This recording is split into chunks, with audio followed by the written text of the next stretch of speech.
नमस्कार, स्वागत है आप सबका हमारे खास कार्यक्रम देश देशांतर में। मैं हूं कवीन सचान।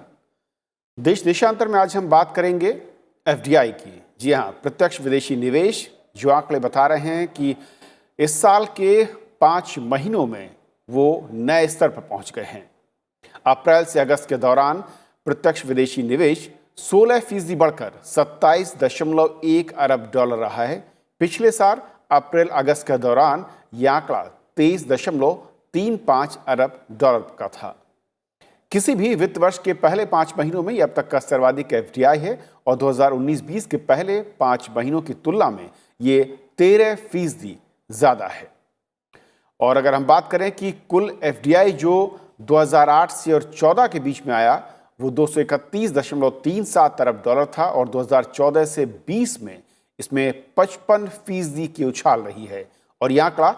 358.29 अरब डॉलर रहा है,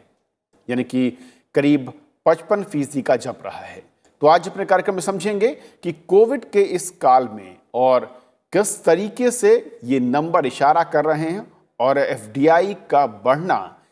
इकोनॉमी के लिहाज से क्या संकेत दे रहा है और एफडीआई बढ़ने के पीछे के कारण क्या सरकार की ओर से एफडीआई में जो रिफॉर्म्स किए गए, कानून में बदलाव किए गए, वो हैं या उसके साथ कुछ और वजह हैं। और इसे समझाएंगे हमारे 3 बेहद खास मेहमान। हमारे साथ मौजूद हैं अजय शंकर साहब हैं, जो कि फॉर्मर सेक्रेटरी हैं DIPP, ministry of commerce and industry, government of India में रहे हैं। सर, बहुत बहुत स्वागत आपका। हमारे साथ दूसरे खास मेहमान हैं डॉक्टर ए के शरण साहब, प्रोफेसर हैं AJNIFM में, आपका सर स्वागत है। और AK भट्टाचार्य साहब हमारे साथ हैं, एडिटोरियल डायरेक्टर बिजनेस स्टैंडर्ड से। सर, बहुत बहुत स्वागत आपका भी। शुरुआत में अजय सर आपसे करना चाहूँगा, अगर हम इस कोविड वर्ष में कह दूँ शायद गलत नहीं होगा अब तक, क्योंकि इसे जाने की कोई अभी तस्वीर नज़र नहीं आती है, तो ऐसे में ये जो नंबर्स हैं एफडीआई को लेकर, ये क्या इशारा कर रहे हैं और हम जब इन नंबर्स को देखते हैं तो इसके पीछे के फैक्टर या कारक क्या हैं? पहली बात तो ये है कि जिसको कहते हैं कि एक समय में जहाँ बहुत कठिनाई है अर्थव्यवस्था में और विश्व भर में कठिनाई है, तो एक ये वाकई बड़ी अच्छी खबर है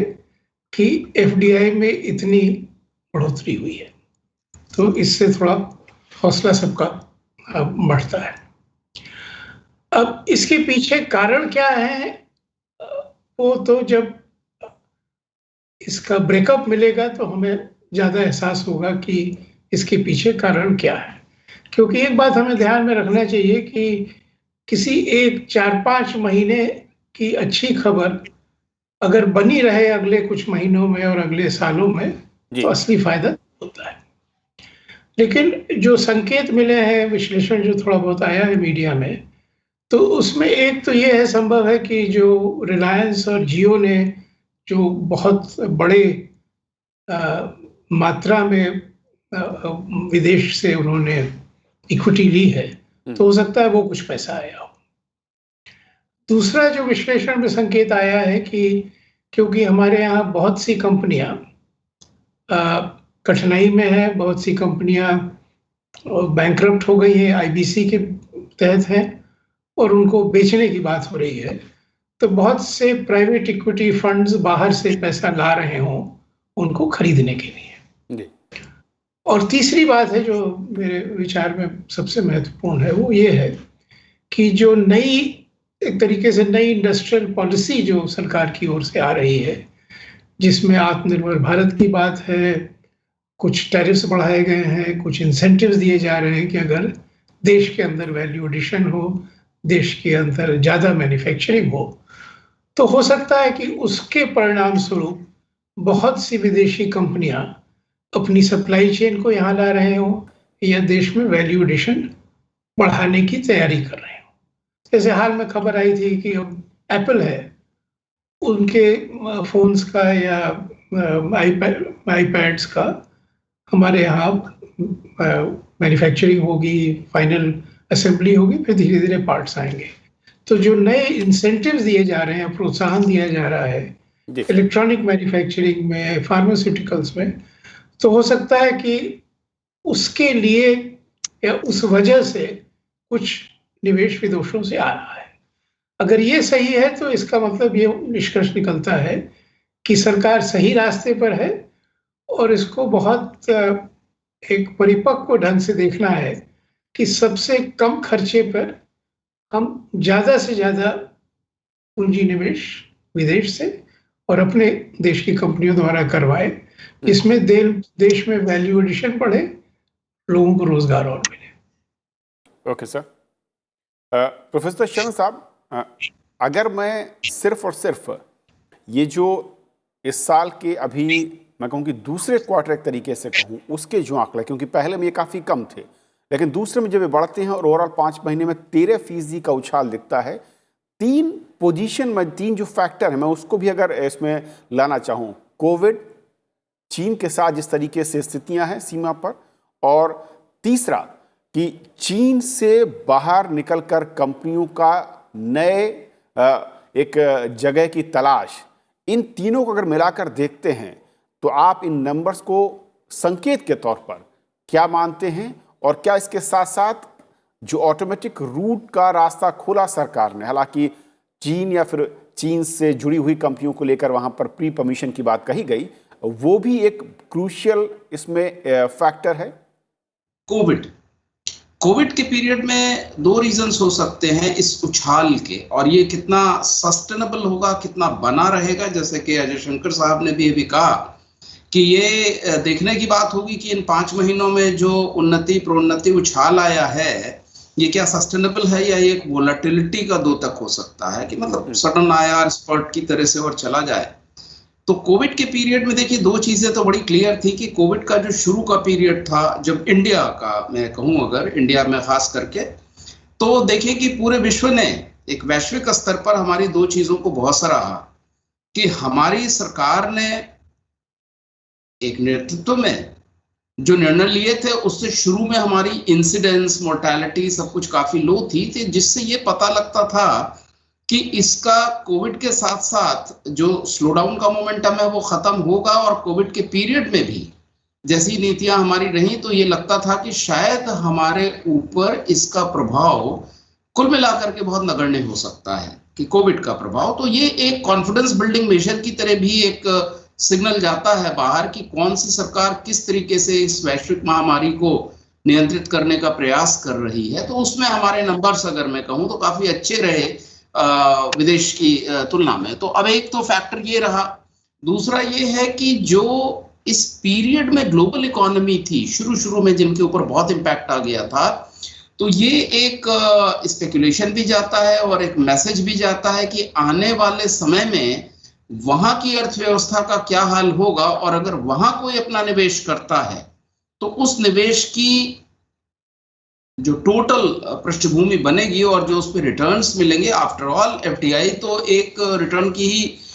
एक्सपेक्टेशन में किया जा सकता है। तो उस मामले में भी ये देखा गया कि हमारी जो गवर्नेंस है या जो हमारी एक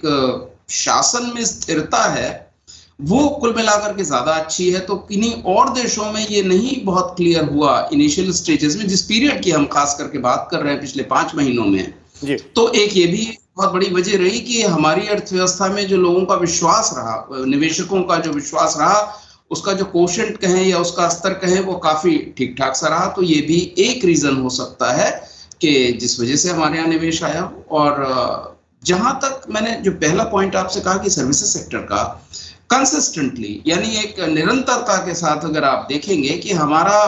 जो सेवा क्षेत्र है, जो सर्विस सेक्टर है, वो बड़ा एक वाइब्रेंट सेक्टर रहा है, इररिस्पेक्टिव ऑफ मतलब कि चाहे हम स्लो डाउन से भी गुजरे, इंटरनल स्लो डाउन से गुजरे, या जब यूएस में इकोनॉमिक स्लो डाउन आया वो हमारे ऊपर असर नहीं कर पाया। और अगर हम अपने बैलेंस ऑफ पेमेंट्स के भुगतान शेष के आंकड़े भी देखते हैं तो हम ये पाते हैं कि जनरली हमारा जो भुगतान शेष अगर नियंत्रित रहा है तो वो सेवा क्षेत्र की वजह से रहा है, ना कि उत्पाद क्षेत्र की वजह से रहा है। Right sir. तो एक फैक्टर रहा कि हमारा सर्विस सेक्टर का जो स्लो डाउन है vis a vis the slow down of the overall economy has been of different nature. तो ये एक कारण हो सकता है। और अब मैं तीसरे बिंदु पे आता हूं जो आपका है कि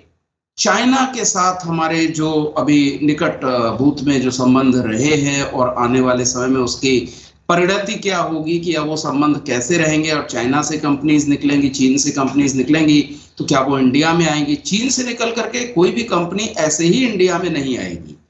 इसके पीछे चाहे आप कहें कि ईज ऑफ डूइंग बिजनेस की मुहिम रही है, जो माननीय प्रधानमंत्री के शुरू के ही दिनों में काफी दिखी, या उनका एक कैंपेन रहा है मेक इन इंडिया का, जिसमें एक भरोसा जताया गया पूरे विश्व को कि आप जो भी हमारे यहाँ निवेश लाएंगे, और जब भी निवेश लाएंगे, सरकार पूरी तरह से उसमें आपकी मदद करने को तैयार है, हर तरह से तैयार है।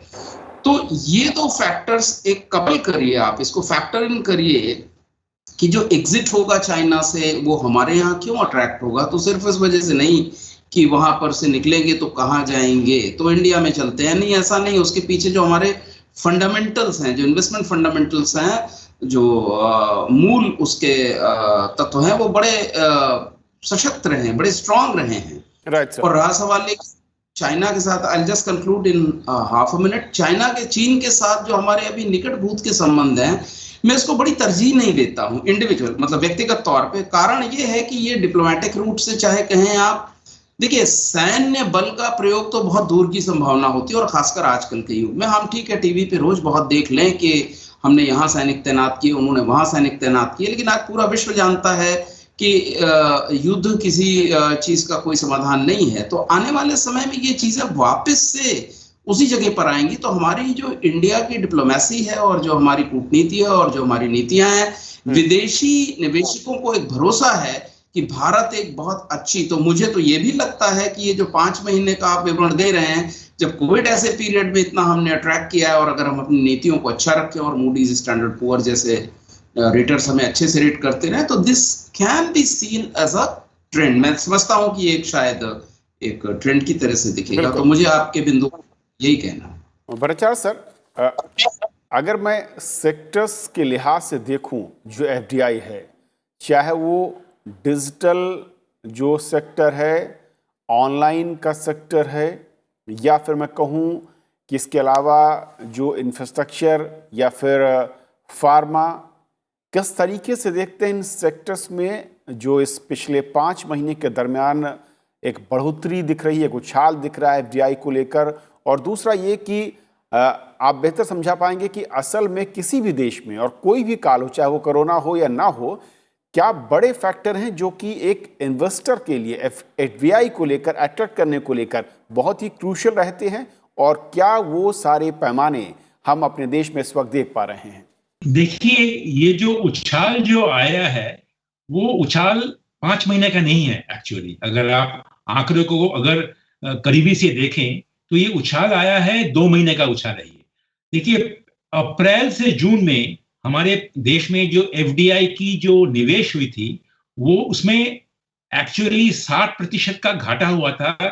मतलब $7 बिलियन ही सिर्फ आया था, और वो पिछले साल के तुलना में वो 60% कम थी। पर जुलाई अगस्त में हम देख रहे हैं बहुत ज्यादा उछाल से आकर ये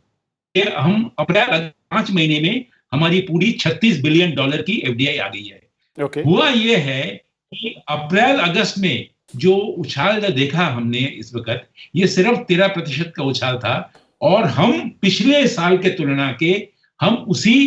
स्थिति में आ गए हैं। तो ये एक अच्छी उपलब्धि मैं समझता हूं। और जो दूसरी बात जो ये है कि ये जो निवेश जो आया है, वो इक्विटी में ज्यादा आया है। देखिए, एफडीआई में 2 तरह की आती है, एक तो आती है इक्विटी, और दूसरी आती है रीइन्वेस्टेड अर्निंग्स। इसमें ज्यादा, अगर आप देखें, $36 बिलियन में से करीबन $27 बिलियन इक्विटी में आई है। इसका मतलब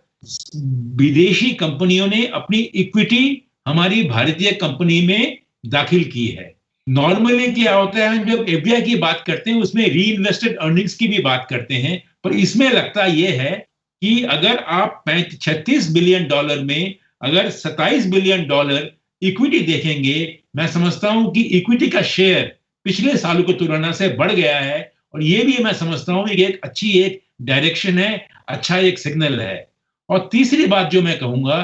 यह है कि जो सेक्टर्स जो है मेनली वो सर्विसेज में है, सेक्टर्स में है, ज्यादातर मैं समझता हूं कि ये जो एफडीआई आया है वो टेलीकॉम सेक्टर में, आईटी सेक्टर में आया है, और इस जो निवेश जो हुआ है उससे कोई नई कंपनी की गठन नहीं हुई है। जो एग्जिस्टिंग जो कंपनियां थी उसी की शेयर होल्डिंग पैटर्न थोड़ा बहुत चेंज हुआ है, उसी के अनुसार वो पैसा आया है। उससे जो एग्जिस्टिंग कंपनियां जो हैं उनकी जो मालिकाना का जो फाइनेंशियल जो स्ट्रेंथ जो था वो जरूर ज्यादा हुआ है। और हम ये आशा कर सकते हैं कि इस एफडीआई के बदौलत अगले महीनों में शायद ये हमारी भारतीय कंपनियां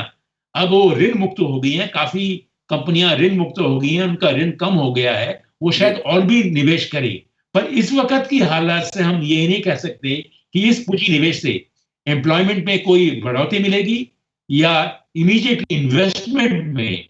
कोई इजाफा दिखेगा। तो अगले महीनों में हम इसकी एक पॉजिटिव बेनिफिट्स हम जरूर देख सकते हैं, क्योंकि हमारी जो भारतीय कंपनियां हैं वो ऋण मुक्त हो गई हैं इस एफडीआई के आने से। ओके अजय सर, लेकिन अगर मैं इस ट्रेंड से पीछे और जाऊं और 2014 से 2020 के मैं आंकड़े देखता हूं तो वहां पर करीब 55% का जंप दिखा है, यानी कि $358 अरब रहा है 2014 से 20 के बीच में। और इस दरमियान जब मैं विदेशी निवेश को लेकर जो रिफॉर्म्स की बात होती थी एक्सपर्ट्स की ओर से, या फिर जो रूल्स रेगुलेशंस की बात होती थी, कई सारे नए कानून लाए गए, उसे आप कैसे देखते हैं? और इस ट्रेंड को अगर हम और अपवर्ड ले जाना चाहते हैं तो किस तरीके की और चुनौतियां हैं, और क्या हमारे पास और साधन हैं इसको सहयोग करने के लिए, सपोर्ट करने के लिए? जो बढ़ोतरी हुई है पिछले 5-6 सालों में वो तो स्पष्ट है कि हुई है, लेकिन अगर हम अपने देश की आवश्यकताओं को देखें तो इसको कहीं और ज्यादा बढ़ाने की जरूरत है, और हम बढ़ा भी सकते हैं। और उसको बढ़ाने के लिए हमें इस बात पर ध्यान देना होगा कि जो निवेश करता है, चाहे विदेशी हो या हमारे देश का हो, अगर किसी ऐसी एंटरप्राइज में या कंपनी में करता है जो कि नया निवेश करे, तो भी जैसे भट्टाचार्य जी ने कहा, बहुत सा निवेश हमारे यहाँ ऐसा आता है कि जो हमारी कंपनी है उसमें इक्विटी आ गई, या हमारी कंपनी को विदेशी कंपनी ने खरीद लिया, या जो कंपनियां बैंकरप्ट हो रही हैं उनको इक्विटी फंड्स ने खरीद लिया। तो वो पैसा तो आ गया देश में, लेकिन उससे कोई अर्थव्यवस्था में बहुत ज्यादा फर्क नहीं पड़ता है कि नए लोगों को रोजगार मिले या नया निवेश हो, नई फैक्ट्रियां बने। तो हमें आवश्यकता तो इस बात की है कि ऐसा निवेश हो जिसमें कि लोगों को रोजगार मिले, कुछ नई फैक्ट्रियां बने, नए दफ्तर बने, वैल्यू एडिशन हो। तो उसके पीछे अगर हम जाएं तो जो एक मानक है, वो छोटा आदमी हो या बहुत बड़ी विदेशी कंपनी हो या फंड हो, वो ये है कि वो मुनाफा देखते हैं। तो अगर मुनाफे की संभावना अच्छी हो,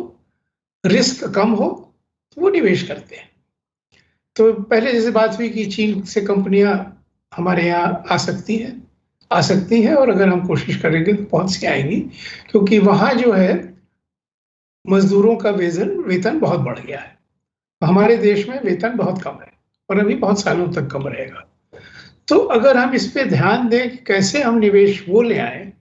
जिससे कि लोगों को रोजगार मिले, इसको लेबर इंटेंसिव मैन्युफैक्चरिंग करते हैं या सर्विसेज सेक्टर या कहीं भी हो, लोगों को रोजगार मिले, और उसके पीछे हमें ये सोचना है कि मुनाफा उनको कैसे दिखाई दे। तो मेरा ये मानना है कि ईज ऑफ डूइंग बिजनेस है, ऑटोमेटिक रूट है, या लॉ एंड ऑर्डर अच्छा है, या पॉलिसी स्टेबिलिटी है, ये सब बिल्डिंग ब्लॉक्स है। बट अंत में कॉस्ट ऑफ डूइंग बिजनेस और प्रॉफिट फ्रॉम बिजनेस पे ही निवेश होता है। तो अगर उसको हम ध्यान दें और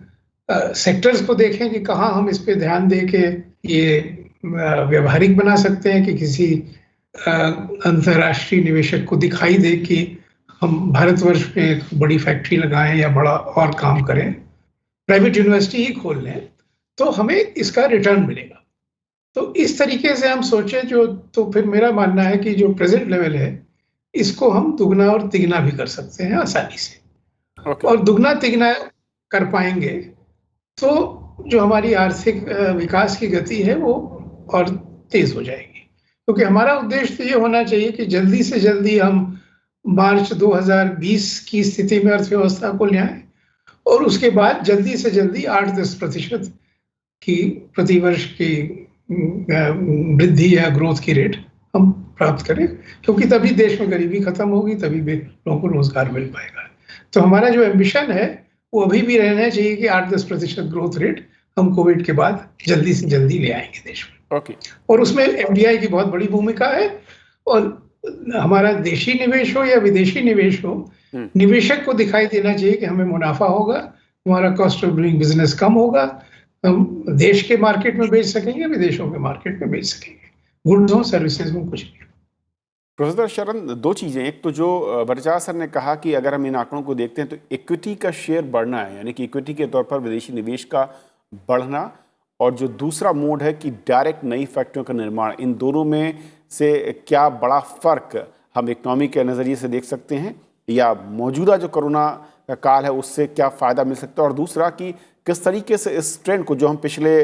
2014 से 20 के बीच के आंकड़ों को देखते हैं, इसको अगर हम और अपवर्ड ले जाना चाहते हैं, क्या कुछ और आपको लगता है जो इंटरनेशनल इस वक्त डिमांड है उसके नज़रिए से हमें ज़रूरत है नियमों की या एटमॉस्फेयर की या स्टेट लेवल पर नए प्रयासों की? जब हम आर्थिक विकास की बात करते हैं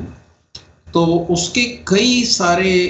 ड्राइवर्स हैं, कई सारे उसको आगे ले जाने के लिए इम्पोर्टेंट फैक्टर्स होते हैं, जिसमें एफडीआई का एक रिसेंट ईयर्स में पिछले के कुछ सालों में बड़ी महत्वपूर्ण भूमिका रही है। और आप ये बिल्कुल मानेंगे, हमारे सभी पैनलिस्ट शायद माने, कि जब भी हम रिफॉर्म्स की तरफ जाते हैं तो हमारा खासकर फाइनेंशियल सेक्टर का रिफॉर्म होना बहुत ज़रूरी होता है। तो उसमें रिफॉर्म्स से एक ये ढाढ़स आता है, एक ये भरोसा आता है निवेशकों को कि हाँ इस सेक्टर में हम जा रहे हैं, क्योंकि इन्वेस्टमेंट फाइनेंशियल सेक्टर की बात आप करें अगर, तो उससे हमें कोई दिक्कत नहीं आएगी, ना हमारे लिए एंट्री रूट दिक्कत करेगा, ना हमारे लिए एग्जिट रूट दिक्कत करेगा। लेकिन जो भट्टाचार्य साहब ने एक बात कही कि इक्विटी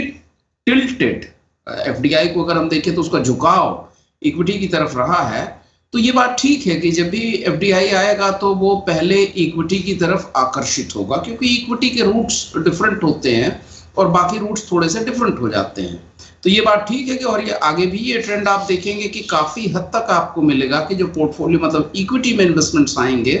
वो थोड़ा सा झुकाव रहेगा। लेकिन अब मैं दूसरी बात आपसे और कहूँगा जो कि शायद गवर्नेंस की तरफ या उस तरफ थोड़ा सा इशारा ज़रूर करती है। एक तो जो पहला एक बेसिक इकोनॉमिक फंडामेंटल है या इकोनॉमिक प्रिंसिपल आप कह लें, वो ये है कि हर एक उस देश में जो ट्रांजिशन इकोनॉमीज हैं या जो फास्ट ग्रोइंग इकोनॉमीज हैं, but they are yet to achieve the status of जो जिनको अभी भी विकसित देशों का अस्तर नहीं मिल पाया है किन्हीं भी कारणों से, जनसंख्या भी कारण है, तो बहुत कुछ जोग्राफिकल डिस्पैरिटीज भी कारण है, बहुत कुछ है, गवर्नेंस हम फेडरल स्ट्रक्चर है वो भी एक कारण है। तो एक बात तो ये रही है कि रिसेंट ईयर्स में जो हमारे रिफॉर्म्स की पेस रही है, जो उसकी गति रही है, वो नीतियों की दृष्टि से, जो नीतियों का हमने डिस्क्लोजर किया, जो हमने प्रोक्लेमेशन किया, जो हमने उद्घोष किया, उस दृष्टि से आप देखें तो नीतियों में बड़ी स्पष्टता रही है। और नीतियों की स्पष्टता धीरे धीरे करके हमारे रिफॉर्म्स में ट्रांसलेट होगी, और रिफॉर्म्स में जब ट्रांसलेट होती है, वो अनुवादित होती है, तो फिर हम देखते हैं कि हमारे स्ट्रक्चरल रिजिडिटीज काफी धीरे धीरे कम हो जाते हैं। तो ये भी एक फैक्टर है कि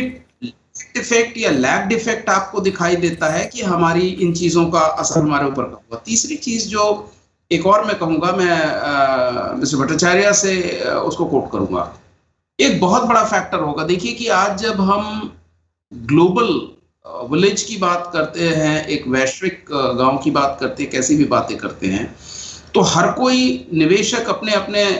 रिस्पेक्टिव एरियाज में, अपने अपने क्षेत्र में, वो चाहता है कि वो उसका एक मार्केट लीडर बने या उसमें एक आगे की अग्रणी भूमिका रखे, लीड रोल प्ले करे।